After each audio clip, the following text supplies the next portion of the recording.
लोकसभा निवडणुकीपूर्वी मुंबईकरांना सरकारचं गिफ्ट। कोस्टल रोडचा पहिला टप्पा मुंबईकरांच्या सेवेत, तर महालक्ष्मी रेसकोर्समधील थीम पार्कला सरकारचा ग्रीन सिग्नल।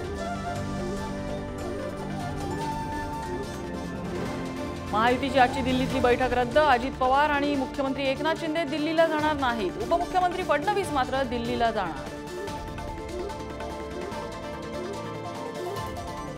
काँग्रेसच्या केंद्रीय निवडणूक समितीची बैठक। लोकसभेच्या संभाव्य उमेदवारांवर होणार चर्चा। बैठकीनंतर काँग्रेसची दुसरी यादी जाहीर व्हायची शक्यता। निलेश लंकेंनी शरद पवारांची भेट घेतल्याचे पुरावे पुढारीवर, तर लगेच अमोल कोल्हेंच्याही भेटीला लंकेंनी घरवापसी होण्याची शक्यता। चर्चांमध्ये तथ्य नाही, पवारांचं स्पष्टीकरण। 5 वर्षांचा वनवास खूप झाला, आता पुढे नको। पंकजा मुंडेंकडून पुन्हा एकदा लोकसभा लढवण्याबाबत सूचक विधान। पुढील भूमिकेकडे लक्ष। रवींद्र वायकर यांच्या शिंदेंच्या शिवसेनेतील प्रवेशानंतर ठाकरेंचे कार्यकर्ते आक्रमक। मुंबईच्या जोगेश्वरीमध्ये वायकरांचे बॅनर्स फाडले। वायकरांच्या फोटोलाही काळं फासलं।